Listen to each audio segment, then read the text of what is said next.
Fonte da celeste vida, vem, descobre o teu poder, vivifica os sem alento, faz os mortos reviver. Vida eterna, venha a todos conceder. Venha a todos conceder. Venha abrir teu santo livro, resplandece a luz dos céus, afugenta todo engano e dos erros livra os teus. Ilumina nossas almas, grande Deus, nossas almas, grande Deus.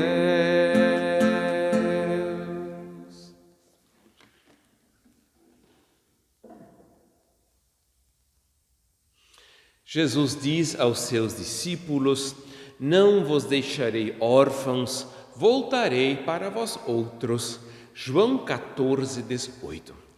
Com essas palavras que são o lema deste 7º domingo da Páscoa, o domingo posterior ao dia da Ascensão e anterior ao dia de Pentecostes, saúdo todas as pessoas que assistem esta gravação, especialmente os membros da comunidade evangélica de Lomba Grande e os membros da comunidade evangélica de Confissão Luterana Feitoria.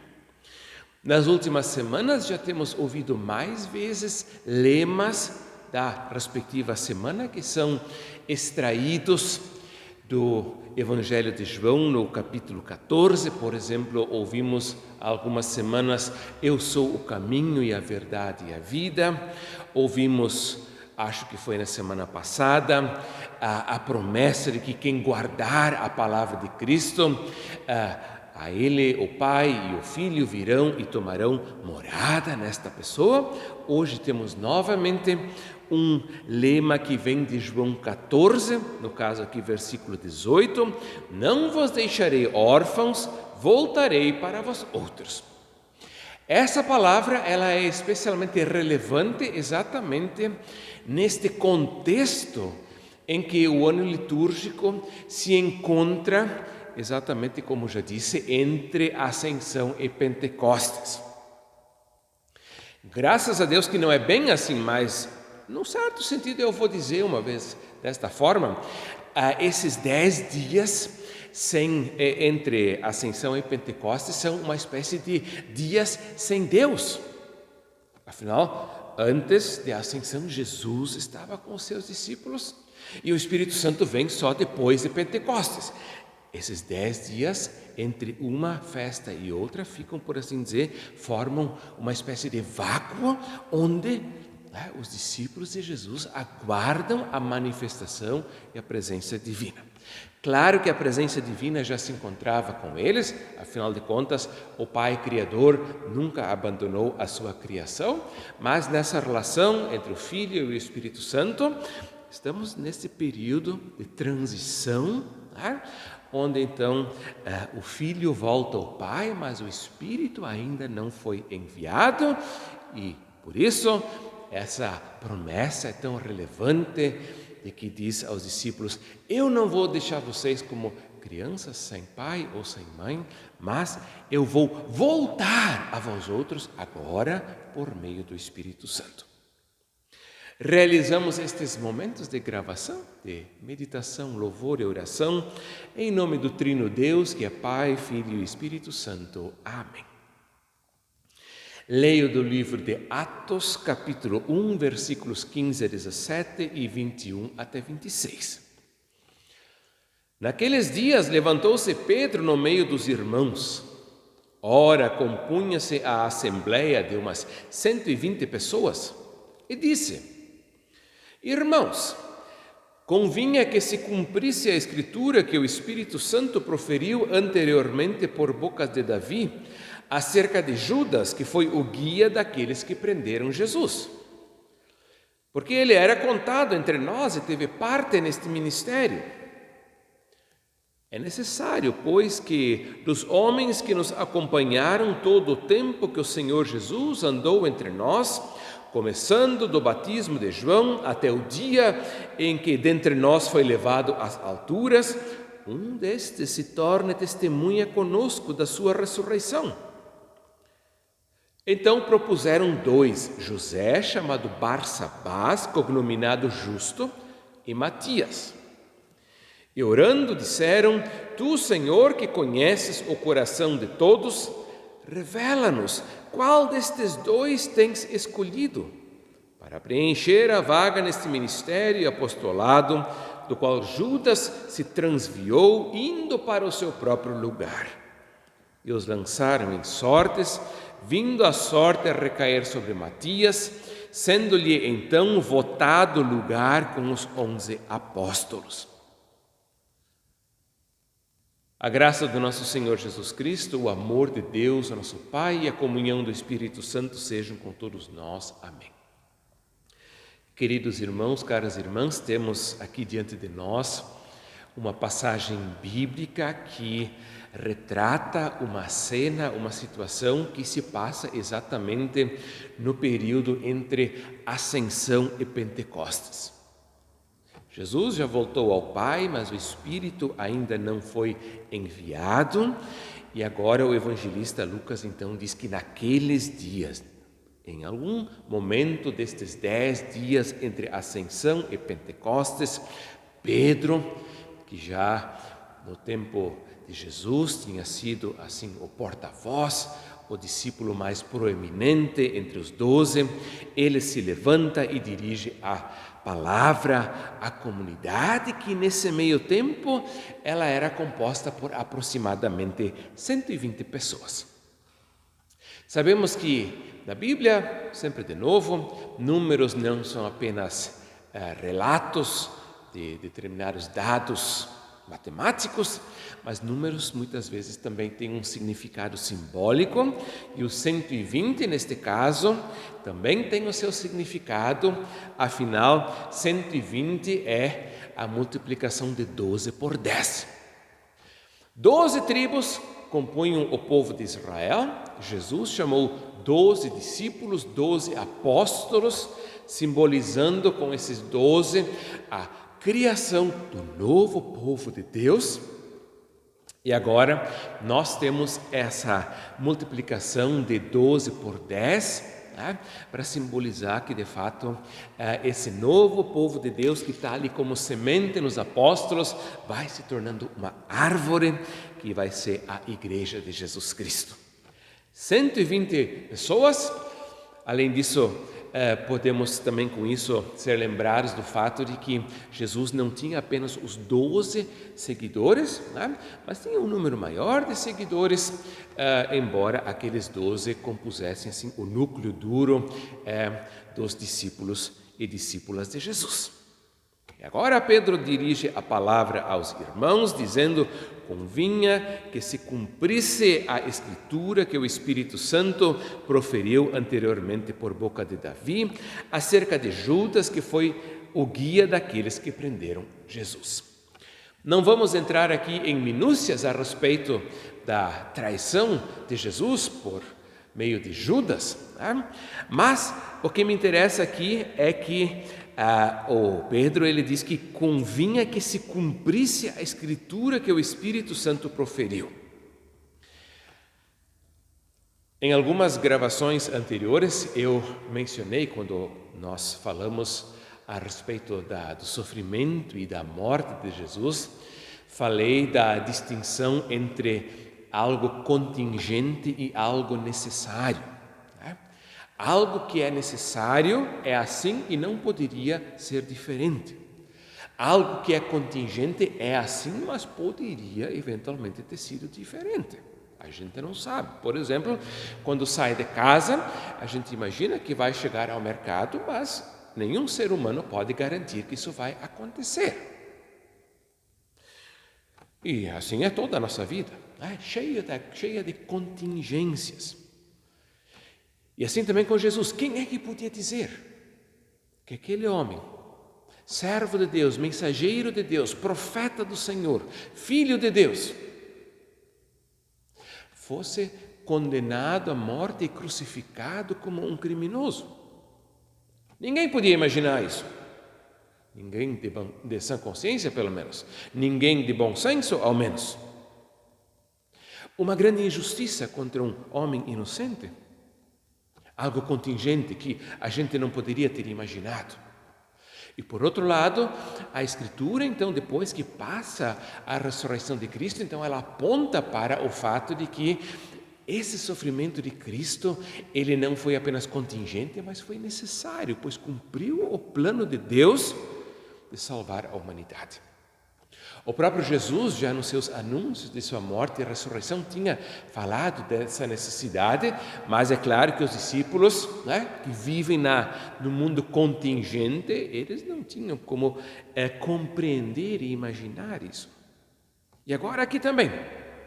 Quem poderia ter imaginado que Judas, um dos 12, fosse ser o traidor de Jesus, o Salvador? E agora vem o Pedro e diz, era necessário. Para nós, algo completamente incompreensível. Como assim ser necessário que alguém traia um homem bom, um profeta, um servo de Deus, o Salvador? Mas, segundo a compreensão de Pedro, que então remete também à Escritura Sagrada, isso era necessário. Assim mesmo deveria acontecer. Deus quis, ou pelo menos Deus usou essas coisas humanamente incompreensíveis para realizar a sua obra salvífica. Mas agora vem. O grupo dos apóstolos é um grupo de 12, representa o novo povo de Deus, simbolizado nesse número. E agora este número ele precisa ser novamente completado. E por isso, então, Pedro levanta a questão e diz, olha, Judas, ele se perdeu, há algumas notícias no Novo Testamento a respeito da morte de Judas, uma morte infeliz, mas agora então esse número completo que dá testemunho e simboliza o povo de Deus precisa ser novamente restaurado e por isso então agora nós precisamos tomar as devidas providências. A comunidade, então, escolhe 2 pessoas, 2 homens, um José, cognominado Justo e chamado Barsabás. Muito interessante isso, que esse homem tem, eu não sei se dá para dizer um sobrenome e ainda um apelido, mas, em todo caso, ele tem 3 designações e, além disso, o Matias. Pelo menos até onde eu consegui ver, naquilo que eu pesquisei em casa, esse Matias ele não aparece em mais nenhum outro lugar do Novo Testamento, nem nos Evangelhos, nem no livro de Atos dos Apóstolos ou em uma das epístolas, mas aqui então é dito que após esses 2 terem sido escolhidos pela comunidade, eles são colocados diante de Deus e então se lança a sorte, como já no Antigo Testamento, em algumas situações era feito diante de Deus, para que não homens, mas o próprio Deus escolhesse quem haveria de ser o 12º apóstolo no lugar de Judas. Tenho falado nas últimas mensagens, onde vez ou outra nós temos conversado sobre o livro dos Atos, que esse livro chamado Atos dos Apóstolos deveria, quem sabe, melhor ser chamado de Atos do Espírito Santo. Aqui, então, nós não temos um ato do Espírito Santo, mas temos, de qualquer maneira, sim, um ato de Deus e, nesse sentido, também um ato do Espírito Santo. Deus é aquele que vai escolher, não é nenhuma pessoa, não é nenhum ser humano, não é o Pedro, não são os 11, mas Deus mesmo escolhe quem vai ser esse um que vai substituir o Judas no grupo dos apóstolos. Temos aqui uma história que suponho seja pouco conhecida em nossas comunidades, mas ela se encontra ali no livro dos Atos dos Apóstolos, com a qual então Lucas retrata como o grupo dos 12 é restaurado e como essa simbologia do 12, do povo de Deus e do novo povo de Deus que em Jesus Cristo se funda, é retratada e testificada. E assim, entre Ascensão e Pentecostes, agora estamos caminhando, aguardando que domingo que vem possamos celebrar a festa da vinda do Espírito Santo, em que se cumpre a promessa de Jesus Cristo que disse: não vos deixarei órfãos, voltarei para vós. E a paz de Deus, que excede todo o nosso entendimento, guardará os nossos corações e as nossas mentes em Cristo Jesus, o nosso Senhor. Amém.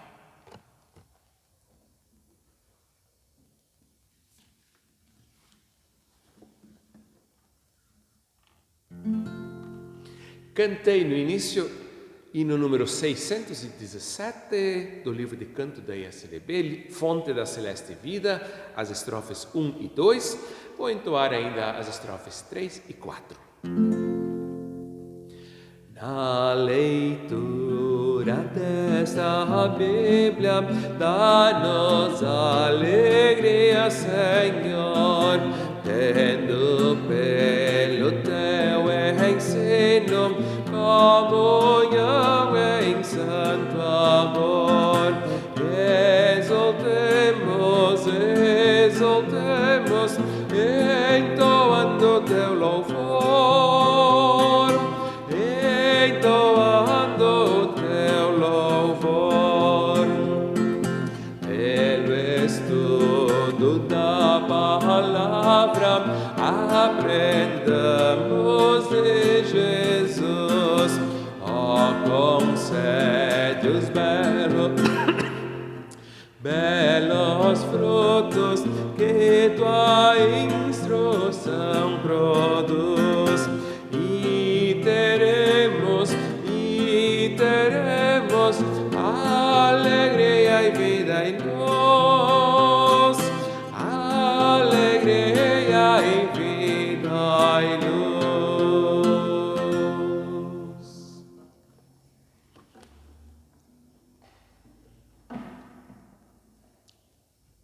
Oremos.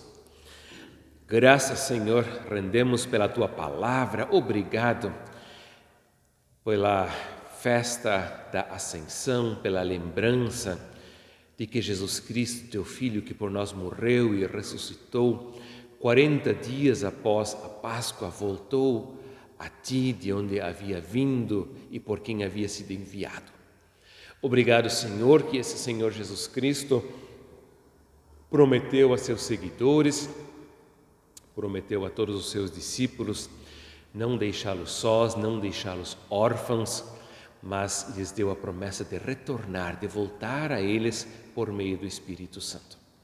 Graças, Senhor, que nesses dias entre Ascensão e Pentecostes podemos viver na alegre expectativa de, em uma semana, celebrarmos a festa da vinda do Espírito Santo, da criação, da fundação, do estabelecimento da Igreja de Jesus Cristo, em que esse povo de Deus, simbolizado pelos 12 apóstolos e também pelos 120 lá em Jerusalém, esse povo de Deus agora é um povo que vai se espalhar pelo mundo todo como testemunho do Evangelho. Abençoa e guarda todos nós, nossas casas, nossas famílias, trabalho, saúde, tudo mais que faz parte do nosso viver. Protege-nos, guarda-nos, as nossas comunidades também. Preserva entre nós o Evangelho, a Tua Palavra, e assim também fé, esperança e amor. Tudo isso pedimos, agradecemos e unimos na oração que Jesus Cristo nos ensinou quando disse: Pai nosso que estás nos céus, santificado seja o Teu nome. Venha o Teu reino. Seja feita a Tua vontade, assim na terra como no céu. O pão nosso de cada dia nos dá hoje. E perdoa-nos as nossas dívidas, assim como nós também perdoamos aos nossos devedores. E não nos deixes cair em tentação, mas livra-nos do mal, pois Teu é o reino, o poder e a glória para sempre. Amém. O Senhor te abençoe e te guarde. O Senhor faça resplandecer o seu rosto sobre ti e tenha misericórdia de ti. O Senhor sobre ti levanta o seu rosto e te dê a sua paz. Amém.